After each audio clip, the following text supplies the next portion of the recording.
Welcome everyone to the African American Museum and Library. I'm Rita Silva, the Museum Project Coordinator, and this is a very special occasion. We had a wonderful artist talk this morning with Ms. Sanan.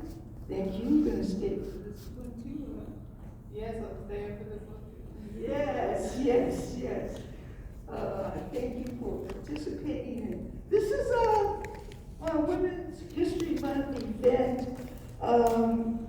I've had an extraordinary March month interviewing different women who come together with their different organizations to support women's rights and the women's movement and so on. So today, I am just totally honored to introduce Sanan, who is from Kansas. She's only been in Oakland for about a month, I believe, and a half. And so it was an honor to present her beautiful artwork presentation earlier today, around 12 noon. And of course, closing it out, not just with Sanan, I'm closing out Women's History Month with Cultivating Gardens founder Claudia Noble Livingston.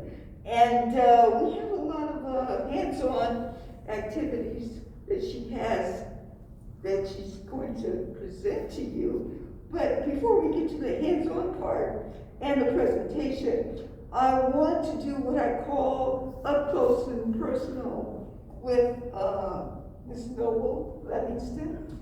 And we get to know her, what she does when she's not creating these beautiful blends of teas, number one, or when she's not in the garden. This seems to be her passion. So I think someone asked me, well, is she a teacher, or is she an educator, or just what does she? I said she is an urban gardener.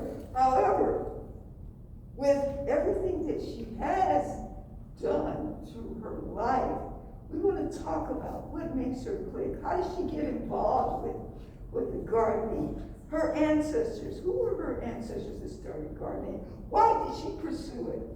You know, she has siblings, and I believe one of her other siblings dabs in the garden a little bit. However, Miss Claudia, this is one of her passions. She is also instrumental in helping me to create the Seed Living Library here. It was a vision I had. I don't know, have any of you visited the Seed Living Library here? Yes, great. So that was a vision I had, and of course, I'm not a gardener, so I know some things about herbs. However, when I go into any project, I look for an expert, and she is my expert, and so she came in and to help me to create that Seed Living Library. We worked really hard, stayed here late, but you know, the rewards are just spectacular, and now everybody loves the Seed Living Library, and this is one of the wonderful departments that she really enjoys coming. However, the other passion would be her blends of teas. And if you haven't tried them, you need to try them. They are totally amazing. So, with that in mind, I would like to bring Ms. Claudia up to the stage here so we can do our up close and personal with Ms. Claudia. Thank you. Now, are there any gardeners in the house? Wow. You got quite a few. Okay, great. So, yes, and you're going to learn a lot today, but I'm sure you'll be able to share some things with us as well. So, let's get to the up close and personal. This part she really does hate. But it's okay, because we want to get to know you and what you do when you're not in the garden. We want to know. You talk about your ancestors. How did you get involved with gardening? How old were you when you started gardening? Okay, I want to start by saying good afternoon, everyone, and I'm so thankful that you all are taking time out of your day to be here for the presentation, that I have worked long hours. I'm laughing because I'm kind of a comedian too. But anyway, I appreciate you all. The question, when did I get started? Well, growing up, my parents had a garden. And as small children, we would be out there in the garden weeding, planting some seeds. We harvested tomatoes. We loved the cherry tomatoes. And my grandfather, was a black farmer from Louisiana. And so when our parents made that, I want to say, plight from the south to the west, they brought with them the skills and the knowledge of growing their own food. And so I was exposed to that as a young child, living in an urban environment. And didn't like it so much then, but when it's in your blood, there are times when you may resist it, but it comes through where you submit to your I want to say, just what's in you. That's all I put it. Well, also, I've been with you quite some time, and I know that gardening is one of your passions, especially. But I believe, was it your mother that did the gardening? Because and you know what? I'm sure that's why you're laughing, because you and I had a conversation before, and you told me that it was your mother that really did the gardening. And later on, when I met your mother, you and I were talking to your mother said, point blank, I wasn't the gardener, it was your father who did the gardening. Is that correct? Do you remember that? Yes, I do remember that conversation. All these years, I didn't know that. I didn't realize that, okay? That's how I want to put it. Because my mother did do some gardening, but my father, when I said it, my mom said, I was too busy working. I couldn't be out in the garden too, because my dad, he's a laborer, so in between jobs, we had to eat. He knew what he knew, growing the food, majority of the food, vegetables that we had, and we would share with other cousins. There were a lot of gardeners in my family, neighborhood gardeners, so that's how we sustained ourselves. And I'm laughing because I did in my mind think my mother, and even today's presentation is my mother's garden, because my mother, she may not have always been in the garden at that time, but still she was really connected to her roots with gardening. She loved flowers. My father was more to the food, so that's kind of how my mind. But it was funny because the way she said it wasn't me. So yeah, but I still dedicate today's program to my mother. My mother's very influential in how we live our lives right now. More to herbs and fresh vegetables, things like that. And in this real time that we're living in, share with us the importance of knowing how to grow your own food and why you should. One thing alone is the cost. The cost of Which is going groceries is going up Yeah. in this economy, and so I started to really look at that most recently and say, you know what, I can grow that in my little garden, a space in a container. So I started growing what I like to eat. And when you look at, for example, I love collard greens. And so when you buy collard greens out of the store, or even at a farmer's market, you may get 5 leaves, 6, 7 leaves at the most. And I started growing collard greens And I have bundles, of collard greens. They're very easy to grow, especially in the Bay Area. We can get away with growing a lot of things that other places maybe the seasonal changes may affect how things grow. But it can be cost effective to grow your own food, and also what you put in your soil, what you put in your body, and it's just a lot of concerns around the recall of lettuce, and it's just so many things that are happening now. But when you take control of your own food system and making connections with others who believe in the same concept of growing your own food, that just not only creates community, but it also gives you a sense of having control of how you, what you put in your body, just put it that way. Why is it that, I did my own test. Your sister, which, Janet, she also has a family garden. And she came here and brought some seeds from my seedling library and collards. And she showed me the pictures. They're going all over her backyard. And it's just totally, and that was only four little seeds, right? Yeah. She bought me some collards, and I took them home and cooked them. They were delicious, sweet. When I bought collards from the store and cooked them, they weren't sweet. What do you think? Why is that? Is it because of the soil? It could be the variety.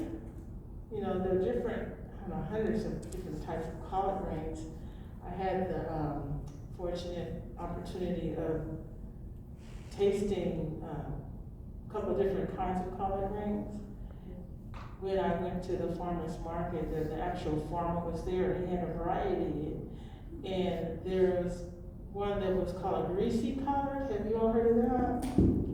It's shiny and it was kind of bitter.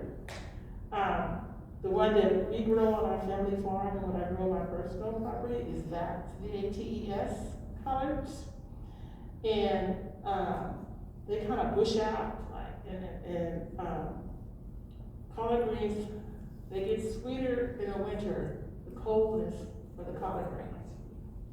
And I don't know, it could be the variety, it could be how they're processed or where they're grown. But like I said, when you grow your own, you know where they come from. And I believe we have some of the best seeds in our seedling library downstairs. I know I brought some from my garden a couple of years ago. And when this batch goes to seed, I'll be bringing some more of those seeds here. And it's acclimated to the gardens here in the Bay Area. So, if you have opportunity, you want to try some seeds, if there aren't any there now, I'd say by September there should be some new seeds coming in, I know from my garden. So it just depends on the variety, but I have, wow. I say to myself sometimes, I need to have a farmer's market in front of my house. Because it's a lot. And I did bring a couple of leaves today to show you what they look like. But there's nothing like homegrown. If you can get it, it's just nothing like it. And the satisfaction, the joy of gardening, it's just, I can't explain it. But it's very therapeutic being in the garden. So, and to know that you started the garden from seed, and looking at the seeds as it begins to become seedlings and they grow, mature, you harvest, and to know that full cycle, something you created with your hands. There's nothing like it to me.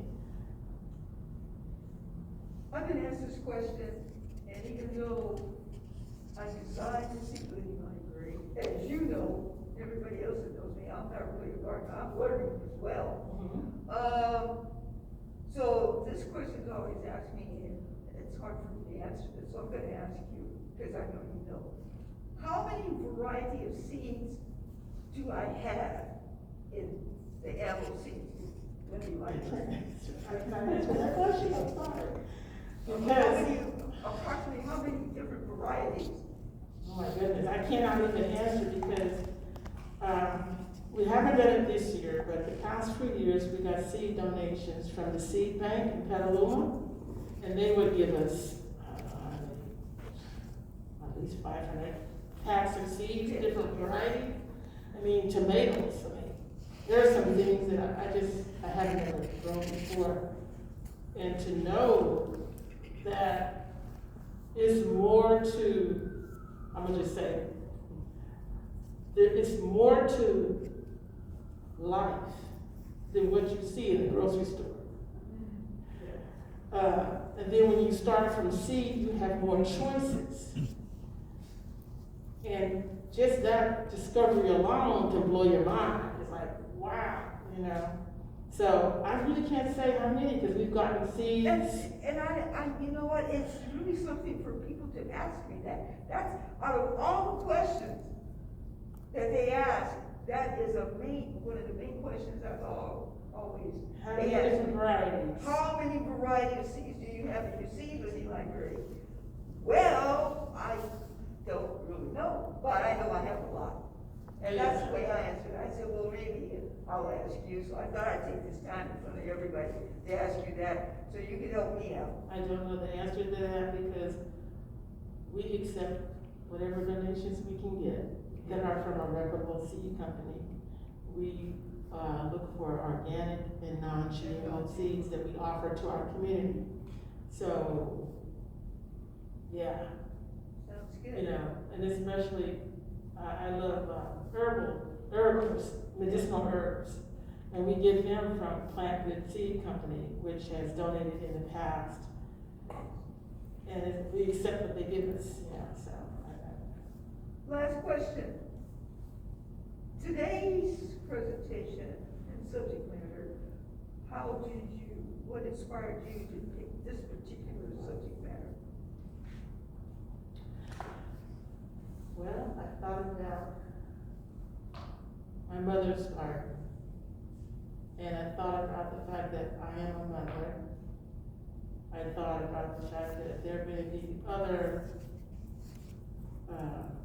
mothers and grandkids and children, you know, that whole thing, that may be able to tap into that concept of the fact that you're nurturing the garden, and with the garden, you start from seed, so the thought in that is that you have faith that that seed's gonna grow.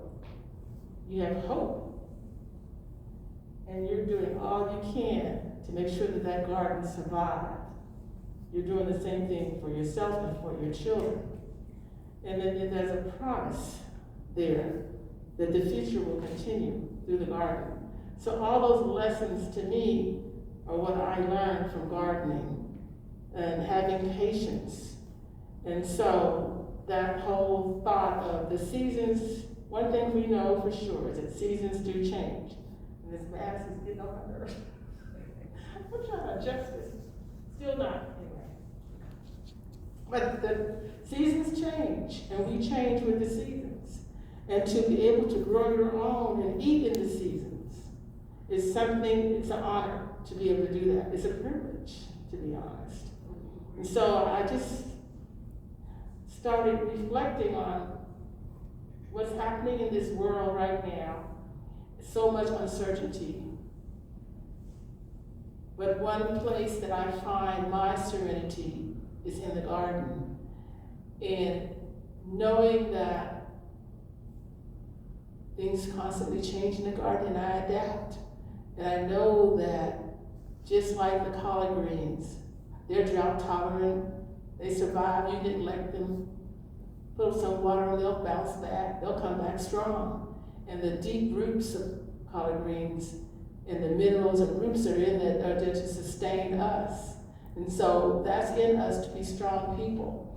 I started just going, that's where it took me, knowing that I have control over what I can put in my body and to just to impart that to others, to let you know that if I can do it, you can too. I don't know. So what we're gonna do is, while you get set up,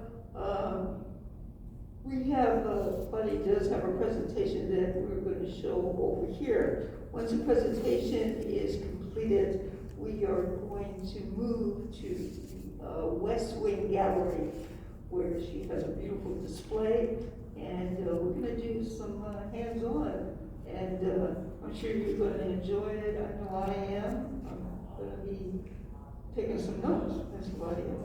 Thank you so much. You're on my hand for this program. Yes, and collard greens, yes. But you know what, and I'm truly, no, that experiment was really, it did a number on me, because they were so sweet. So, once you get set up, I'll tell you a little bit about the institution here. We are a research institution for African American history and culture. I'm Vita Silva, as I mentioned early on, and the programming here, I'm a museum project coordinator, so my specialty is exhibitions and programming. I came here in 2002, we opened in 2002 of February. I came here 2002 of October. So 21 years we've been here at this building. It is a Carnegie building, and Andrew Carnegie, for $50,000, in 1902 it was built. So $50,000 during that time was a lot of money when you think about it in 1902. However, after the earthquake in 1989, it suffered a lot of damages here. Pretty much they said they were going to tear this building down, but a group of scholars got together and community people said, no, it's a Carnegie building. So it was refurbished by an African American architect right here in Oakland, California. And as I mentioned, $50,000 Andrew Carnegie donated to the city of Oakland to build this institution. However, to restore it, and we restored it to about $11.5 million.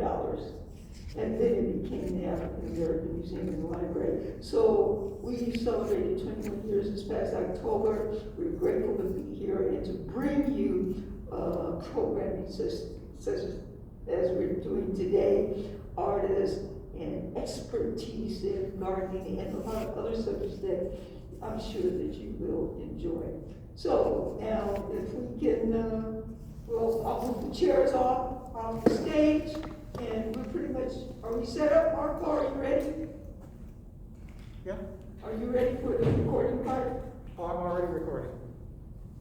Okay, the lights on the staircase. Oh, thank you.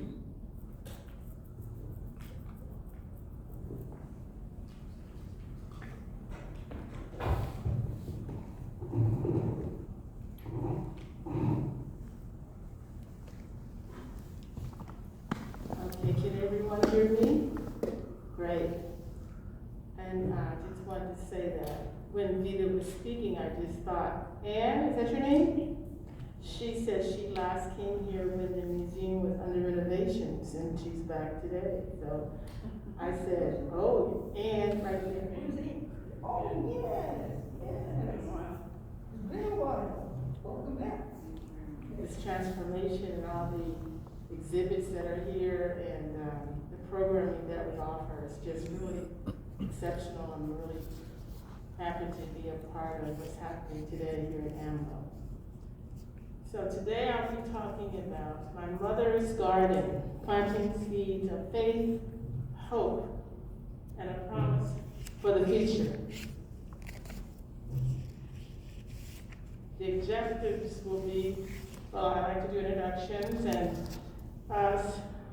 we'll be speaking about the feelings of spring in the garden, gardening from seeds, starter plants, and cuttings. What to plant now, springtime, and how to use your garden. herbal garden for healing and self-care. Any questions and answers? It may change up the flow, the formatting, but you'll have the opportunity to make and take. You'll be able to, if you haven't already, plant in a small container some seeds of choice. And I'll show you how to propagate a few things, and any other questions you might have over there on the other side. So, this year's slide is a reflection. I always like to bring in my family heritage. And this is a reflection of the past. We had a family reunion, and this was on the program. The family reunion was in Bastrop, Louisiana, and this is a photo of a tractor on a farm, 1942. And one thing that my grandfather would always say, when we take care of the land will take care of us. And we still have the 20 acres of land in Bastrop, Louisiana. My father would often talk about the kind of crops that they would grow. And they had chickens, and the crops they would grow, of course, they had collard greens. They would do a lot of soybeans, which he said that they would feed to the hogs. And just reflecting on the fact that he loved the land and bought all those things that he learned as a child and a teenager here to California. And we didn't quite understand, well, at least I didn't quite understand some of the things he was doing in the garden, like burying fish in the ground, but that was fertilizer for the garden. And it's important that you feed the soil so that the soil will feed you. So that's what it is by taking care of the land. These two images, do anyone know who the person is on the left? Can you recognize? Is that him? Is that it? I know who it is. I just can't think of his name. You know what's coming to you, huh? Yeah. Okay, we'll find out who this is. And I know you don't know the person on the right, so I won't even ask you. Next. Is that who you thought? George Washington Carver. Yes, Dr. George Washington Carver. He was a plant doctor, botanist, inventor, farmer, and just recently, today I learned that there was an exhibit at the California African American Museum on Dr. George Washington Carver. One of our patrons here today got a chance to visit it. She shared it with me, so thank you for that. Next. That's my dad, my father. Son of a black farmer, proud black man, husband, father, grandfather, great-grandfather, great-great-great-grandfather too. And he taught me a lot of what I know. He passed on in 2015. So I like to honor my ancestors whenever I do a presentation, because without them I would not be. Thank you. Also, in honoring our ancestors, this is how I cook. I love to cook too. I didn't mention that to Vita. I love to play around in the kitchen, let's put it that way. And I don't measure. I found this here and I said, oh, this is me. I don't measure a thing. When I cook, I just sprinkle and add stuff until I hear the spirit of my ancestors whisper. That's enough, child. Okay? On the right is my maternal grandmother, Hattie. She was a chef and a homemaker. She's on the left in that image. I think that was in Chicago, I'm not certain. But I went through my mother's album and found some pictures that I would like to always remember her. She lived with us when we were younger.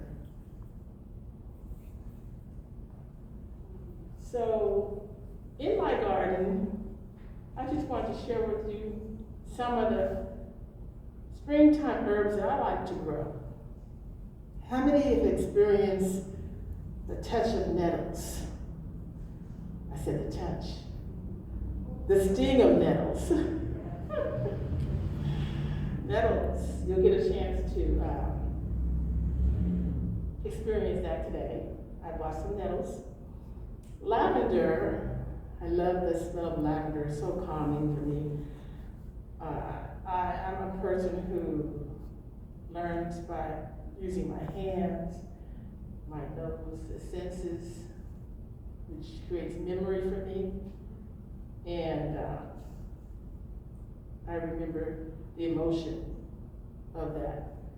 And so that kind of guides me as far as what plants I grow in my garden. Bee balm is another plant. It's also known as wild bergamot. And that,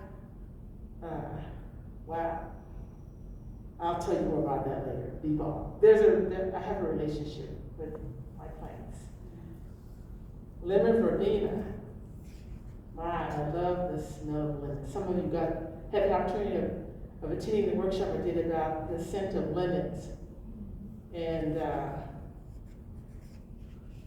that's my affinity for lemon scents. I just trying to find anything that's lemony, lemon thyme, lemon balm, lemon, you could just, and the thought of the fact that the lemon scent is in other plants besides a lemon was fascinating to me. And to share that with children. They're like, what? A lemon is a lemon. Well, you can find that aroma in other plants. Sage, culinary sage, white sage, poppies. You see poppies all around. Now's the time, springtime for poppies. Poppies were in the Wizard of Oz when they went to sleep, right? Yeah. Dandelion. My mom loves dandelion. I can't get past the fact that they're weeds. But weeds are nutritional for you. She's like, it's just a city thing. But you drink the tea to detox, right? Oregano. Okay. Anyway, I have a most recent experience with oregano because I was sick, very congested. Oregano opened up the sinuses, the bronchial cavity. It helped me to get some relief. Calendula is a yellow flower, very bright. It says, hi, I'm here, it's summertime. I bought calendula to share with you too. Lemon balm, I mentioned. Ashwagandha, I'm gonna speed it up because I kind of get into I sink into it and forget the time because I get deep with it when I start to think, but I'm not trying to do that today. I don't want to do that today. My time, that's the only time. Bay leaf, echinacea, rosemary, parsley, and thyme. A variety of thyme. I love these plants to grow this time of the year. Next slide. Speed it up. This is the one I mentioned earlier, bee balm. My grandmother talked about bee balm. She was highlighted in the book, if you all know the book, Working the Roots. It's a book by Michelle E. Lee. A wonderful book. She interviewed, I don't know how many elders across the nation about the African American traditions, what plants we use for healing, for religious reasons or health reasons. Very extensive research that she did. My grandmother was interviewed for that, and I was like, my grandmother speaking about the plant, and she mentioned that she liked to use and grew wild. It was wild in the country in Louisiana. Bee balm is native to America, and its common names are bee balm, wild bergamot, horse mint, or oswego tea. I hope I pronounced that correctly. And it's in the mint family. Some of you might know. Do you remember? What was it called? It was a hair treatment, and it was it's bergamot. Trying to think of the name of it now. I should have wrote it down. But this was used in that oil treatment. my grandmother would talk about using this plant to condition her hair. And it's something that you can make a tea out of, like I said, when you have a cold or a flu. Drinking that, or even just having it, I had it as a diffuser. I used the essential oil of the wild bergamot. And I'm still trying to think of the name of that hair treatment. It wasn't sulfur 8, if you know about hairs, that one was not, did not smell good. I'll get the name. And you can use the leaves and the flowers of this plant. It can be used as a garnish. You can put it in a sachet and in a potpourri. You'll get a chance to touch it and smell it and taste it if you like. And you'll understand why it's kind of cooling, as mint often is. And you can use it to infuse your honey. These are just some ideas. It's not exclusive, you know. There's many more uses for it. But honey, vinegar, syrup, and Native Americans and African Americans use in traditional healing. And you can use the bee foliage as an antiseptic, and as I mentioned before, as a tea. The benefits are that it helps to reduce fevers. It can soothe your cough, just like when you have mint tea, you add honey to it, how good that feels. Same kind of benefits from the bee balm. I'm just gonna move forward. And it's a flowering plant. It's in the mint family, as I mentioned. And it grows well in moist, well-drained soil. So it's something that I have currently in a pot. As you can see the image, that's what I took this picture the other day, of the one over right there. I put it in a pot because I didn't want it to spread all over. You know how mint does? Mint can just spread everywhere because it has rhizomes underneath the ground that spread. This is similar, not as invasive, but still, I did not want it to grow all over the place. And so I kind of use my garden as an experimental garden. And then when it's flowering, that's the one I have, the purplish, pinkish color. They come more pink and purple too, but this is the one that's in my garden. So very pretty and very fragrant. Next slide. Echinacea is, I know you know about echinacea, you'll find it in your supplements, your teas. It's a plant that is an adaptogen herb, and it's a good plant to grow in your garden, very pretty.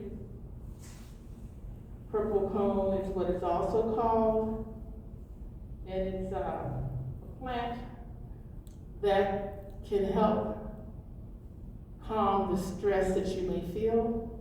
Have any of you tried echinacea, the tea, or, yeah. And all parts of the plant can be used, and you can make a decoction, a tincture, and the roots is what's most commonly used. But once you dig up the root, the plant is gone. So you decide how much you're gonna dig up to dry and use.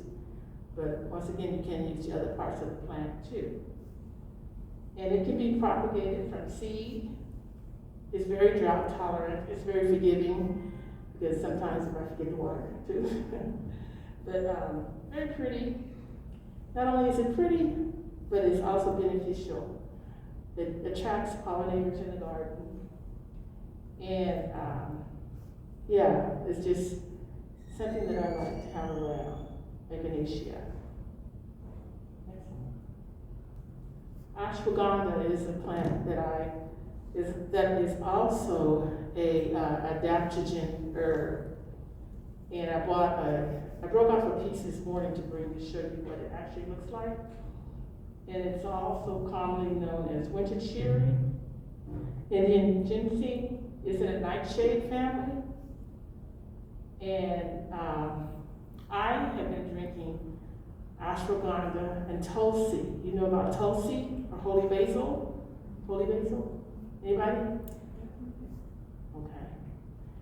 That's a adaptogen herb also. And that combination, when I drink that at night, I have pleasant dreams, just calm, and I can feel rested when I wake up in the morning. I must, right at this moment, I thought, a disclaimer, please check with your physician or doctor and make sure that it doesn't interact with any medication you may be taking if you should try any of these herbs. But I'm more speaking from the point of growing these things in your garden. But for me, I find benefits of it. Like I said, all of our bodies are different and you may react differently, but for me, this is very calming. Especially after not just a busy day of being physically busy, but a busy mind. Sometimes our minds are racing. We need to calm down. And you can grow it from seed. The one that I have in my garden right now, I got it as a starter plant. And I believe we have some seeds here. I think I bought some if I have any left to share if you want to grow. But it takes a while before you can actually use the plant if you're going to use it for medicine. About 2.5, 3 years for it actually, yeah. That's okay because you're patient, right? And it's the root where the medicine is, in the root. Some people do eat the red little fruit on the plant. And you could grind it up and make it into powder, as you can see there. Next slide, not reading everything on the slide. Culinary sage in the garden. Sage from the Mediterranean region.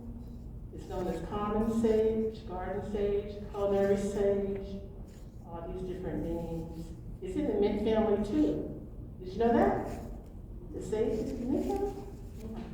It just came to me. Did I know that?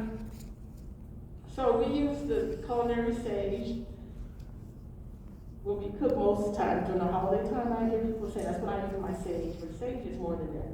Sage can be used as a mouthwash, because it has a lot of antibacterial properties.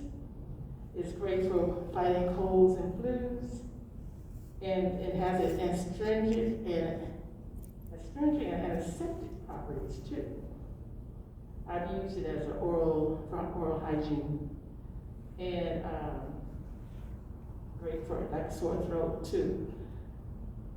It grows very easily in the garden. A lot of these herbs that I talk about, or the plants that I'm presenting today, are very easy to grow, low maintenance, drought tolerant. And you can propagate them from cutting and or starter plants. So this was from starter plant. And it has beautiful flowers, as you can see, this particular sage.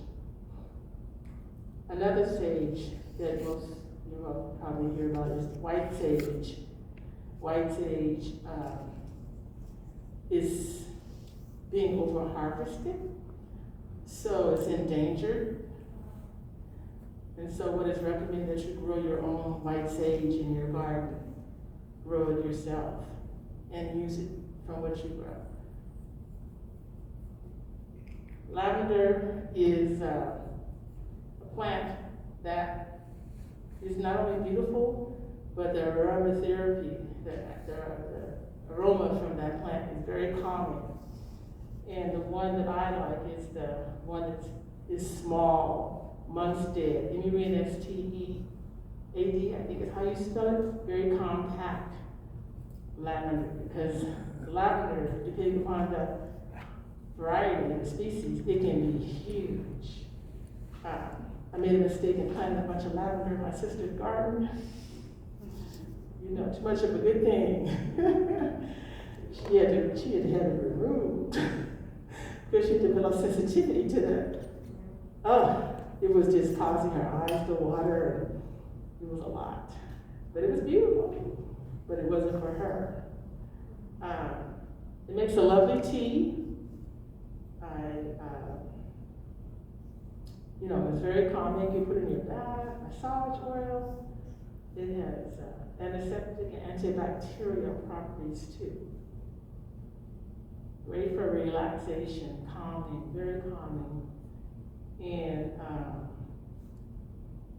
make it as a tea, it'll calm an upset stomach and relieves indigestion. It needs sun, it needs lots of sun, so you have to find a well-drained, sunny location in your garden. I do a lot of gardening in containers, so I can move my plants around to the optimal location. And you don't not necessarily have to have a huge space to grow a garden. Containers are my friend when you're trying to experiment with a lot of different plants. So lavender, how many of you ever grown lavender? Okay, what's your experience with lavender? It never does well. I would kill it. You think you're overwatering it? Okay, that's the first thing I go to. Overwatering. Yes. Lavender. What was your experience? My great experience, I grew a summer. You did I well? did really well. Yeah, I did. I grew that in some foot Okay, yeah. That's wonderful.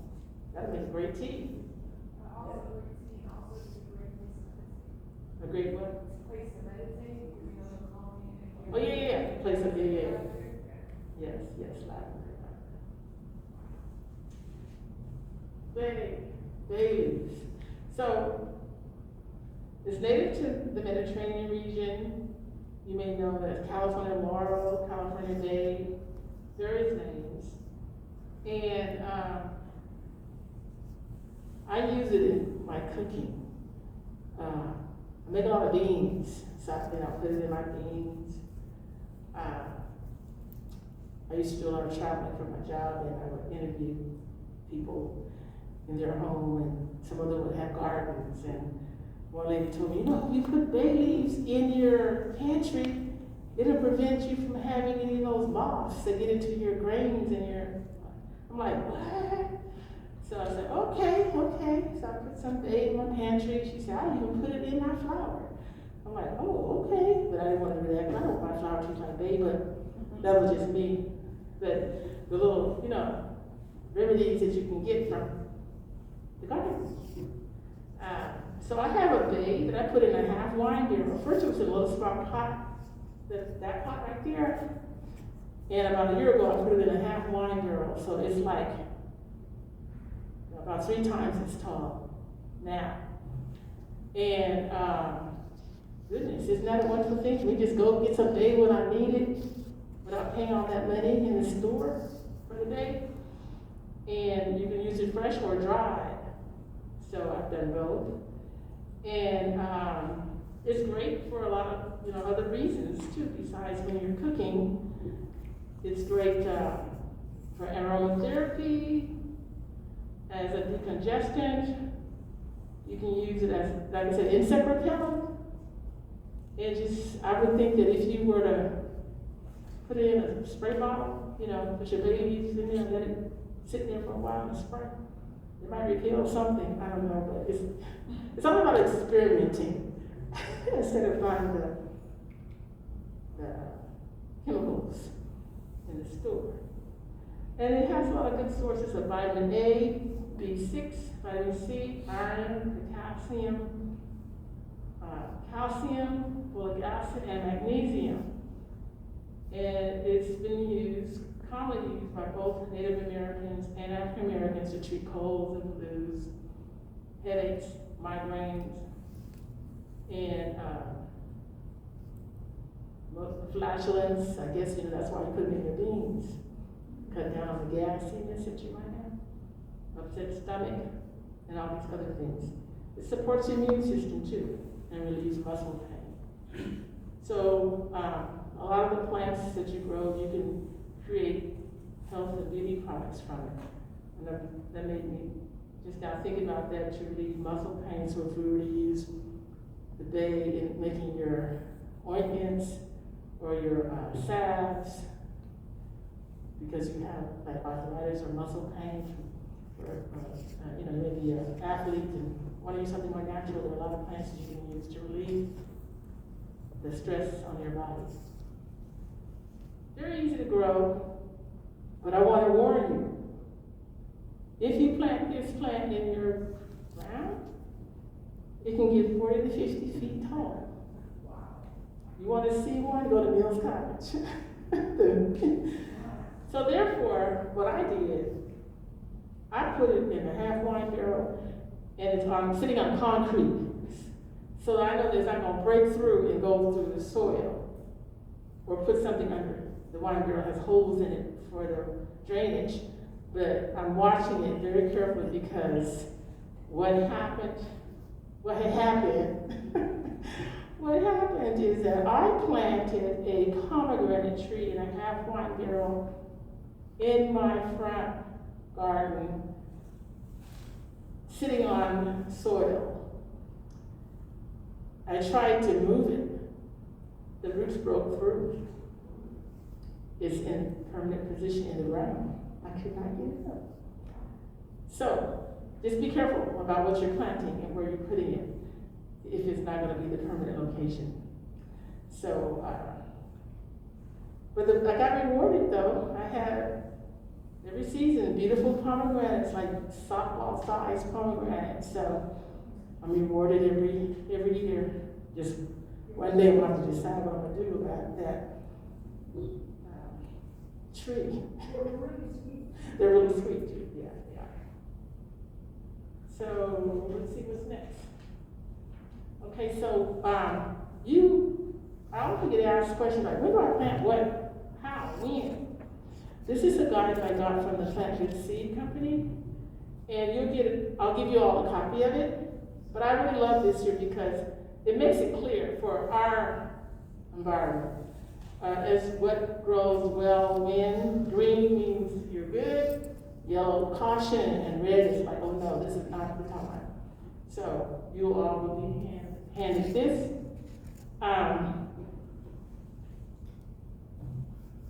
It didn't come out too clear on here, but you'll get the copy will show you this kind of line colors here, but actual colors. So you get a chance to look that over, go over it more closely. And what's next? These are my sources that I use. The rosemary glass jar herbal. I think I bought it with me today. I'll have it. Yeah, I did. And Michelle Lee working the roots. And then a Michael Moore medicinal plants of the Pacific West. That's what I use for my references. And I think that's it for the presentation. Any questions? I got a question. Yes. When growing vegetables, do the male, is it important to separate the males and females to, when growing, or it doesn't matter when growing? I'm sorry, I'm not understanding what you're asking me. Say it again. When growing vegetables, is it important to separate male seeds from female seeds, to stop,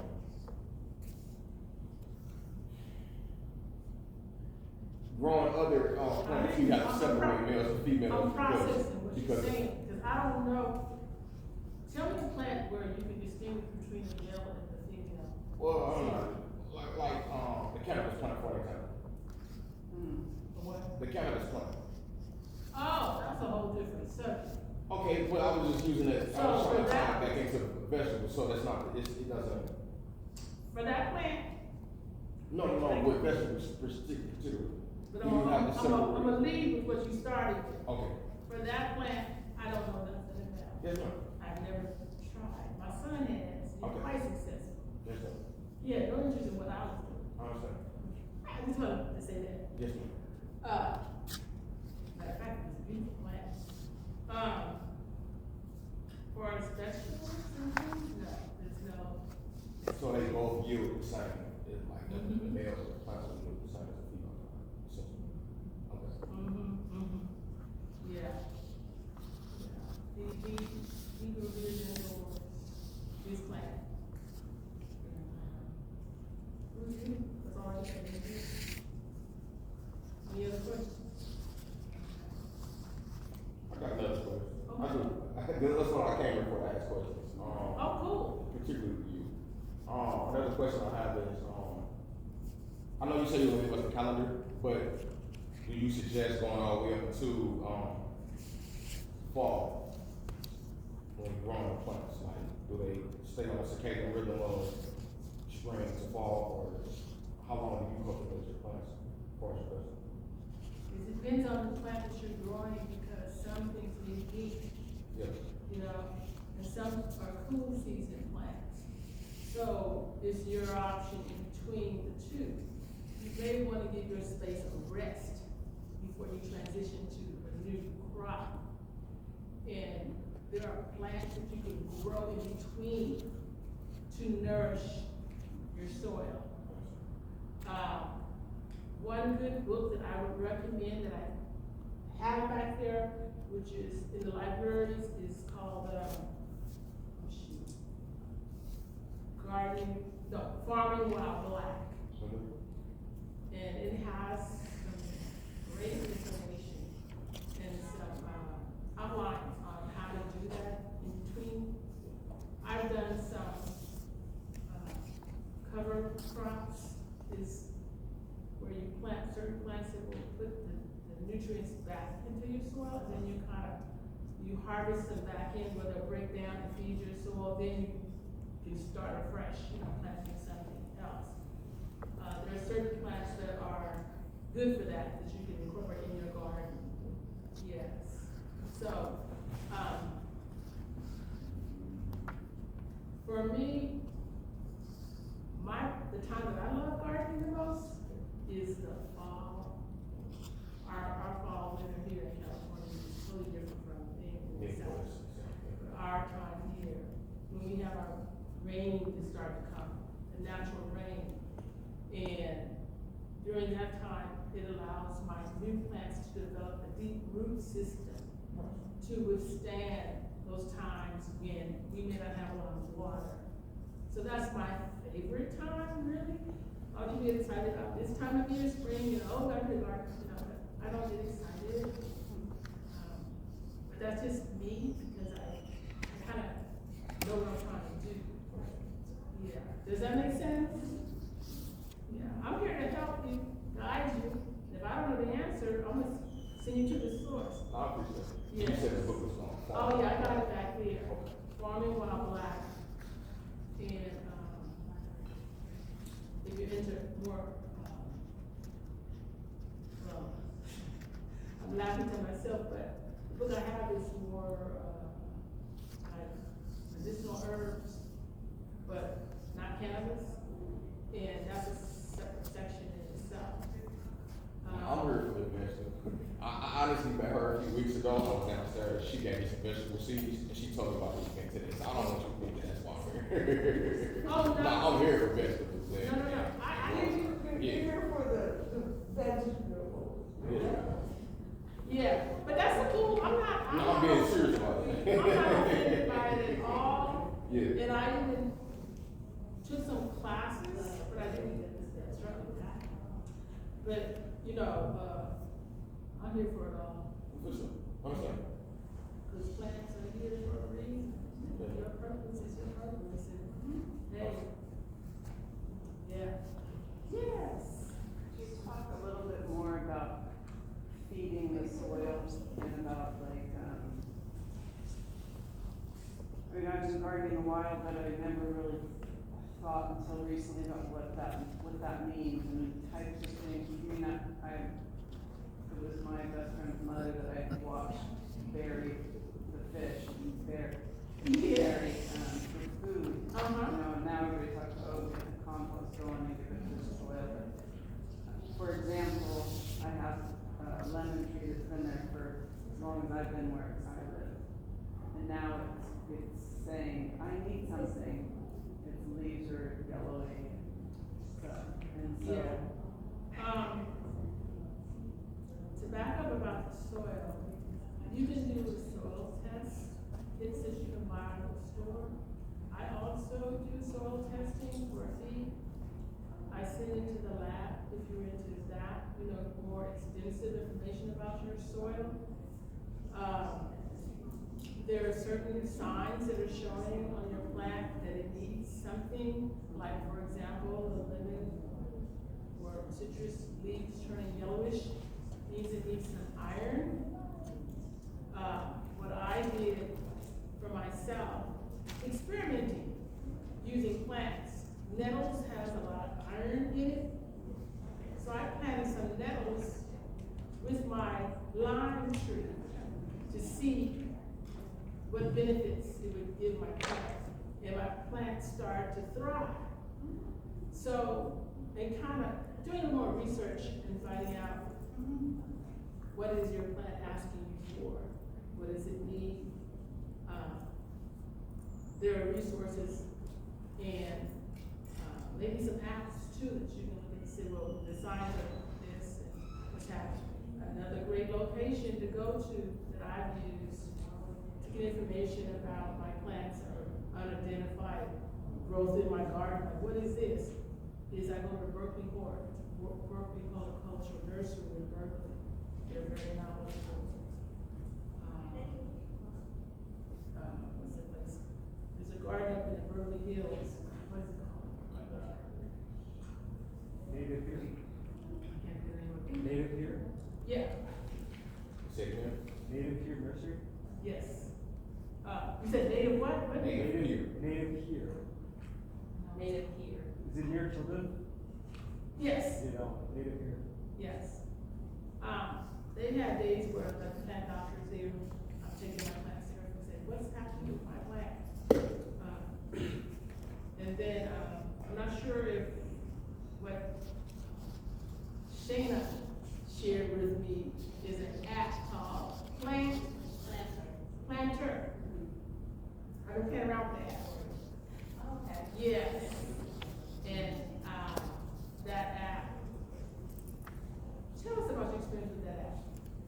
So this is a garden I started last year, and I plant and raise planters, and I just knew I wanted to plant a bunch of stuff that I like to eat. And then I learned everything can't be planted next to everything else. So what I like with planter is if you select something, it'll tell you what's combative and will not work, and what's complementary and will help support the plant.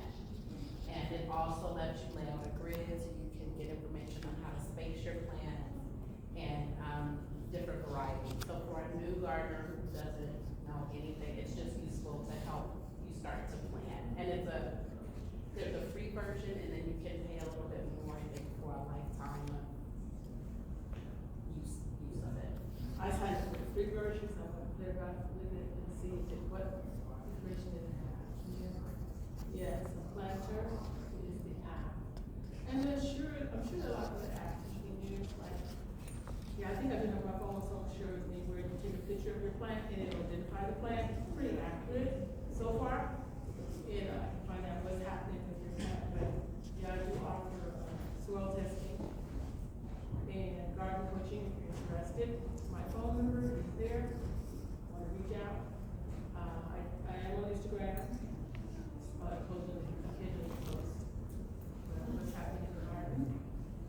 And yeah, we're gonna transition to the other side and get started. I love hands-on. Let's do what I learned. I'll be passing around some plants for you to engage with and consider planting in your garden. And if you haven't gotten the chance to get a cup of tea or some treats, stop on the side over there on the way. We're gonna get started, okay? Thank you.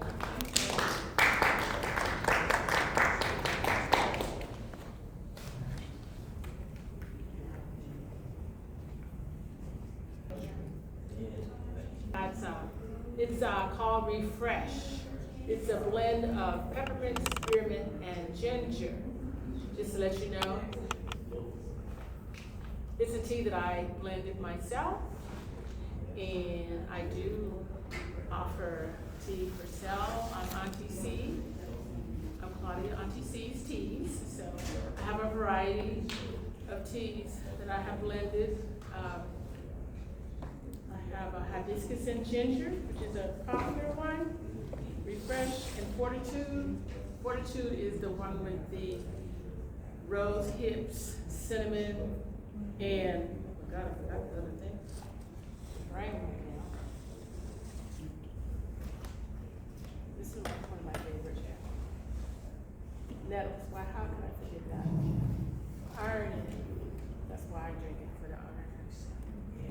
vitamin C in the rose hips. Okay, so we're more intimate now. Let me hear something about you. Tell me your name and, you have a little garden? My name is Nicole, and my boyfriend was supposed to be here, but he had an emergency, so I came along. We are trying to start a garden, or I don't know, just try to play around. We started a little herb garden in the front of our, because we live in an apartment. We're planning more of what we would use, and now, like, I really don't know or don't work a lot with herbs yet, but you know, we're planting some mint at the bottom. I know he wanted some cilantro since that's what we usually go buy, parsley, little things like that. But we're trying to grow more into like planters in the backyard now. But I'm like, whoa, we're not there yet. Yeah, so. Okay, Nicole, that's how I started. Yeah. Growing what I like to eat and what I said I can grow myself. Why am I buying this? So herbs were easy to start with for me, like you were saying, cilantro, thyme, rosemary. Oh my God, rosemary can get really big. But yeah, I make my rosemary chicken, rosemary potatoes. You know, just really incorporate the herbs into what I eat, what I love, what I love making. And Thank you, I'm Ann. Thank you for being here. I'm really happy to be here. I'm retiring soon, and I'm also aging. And so I'm very interested in learning more about growing more herbs for medicinal use. Some specific ailments that, the doctor wants to prescribe X, Y, and Z, and I'm like, there's something from the earth that can help with this. So really, really grateful to meet you and have this opportunity to do some learning. thank you for being here too. Yes, same here. I'm retired from the job I had, but I'm not retired because I'm actively here and enjoy sharing what I know as we learn together too. And you? Hi, I'm Mike. Mike? I have a small flower garden, mostly native wildflowers. And I do some planting in public spaces, like unused containers. I'll just put some seeds down. And, yeah, I like native wildflowers because you don't really have to water them as much. They take care of themselves. Yeah, my neighbor did that to her backyard. I felt like I was out in the country in the meadow. How she just, it was like flowing. I was like, all from seed. I was like, wow, that's beautiful. And sir, your name is? Oh, Mike. Mike. Mike? Yeah, Mike. Currently don't have a garden. We got a nice sized yard. Looking to transform that into a garden. But honestly, what really got me into it is learning about my West African culture and my heritage. We were we were growing stuff in Africa, and I want to let that be known also because it's a big misconception about African Americans and where we come from in the South. But it started in Africa. We were growing in Africa. Yes, same here. I did do a genealogy, not just genealogy, but genetics. Yes, ma'am.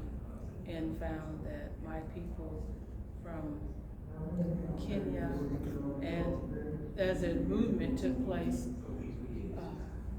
Nigeria, Yoruba, coming over. It just took me the trail. I was like, and of the tribe, the clan, or whatever you want to call it from, were,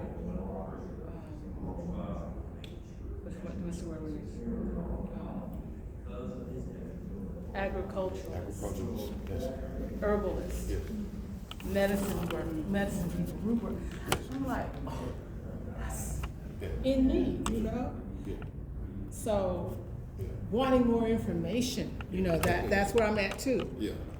And we did do a presentation here about, it was called, Black Resistance. Okay. You know, plants that we grow Yeah. that are legacy plants and why and where they originated from and how to grow them yourself in your garden. For example, hibiscus from Africa, you know, black-eyed peas. Oh. And to know, Yeah. to know that, Yeah. right? And not for someone else to tell you differently, Yeah. which I encountered that. But I didn't have the knowledge to say, you're wrong.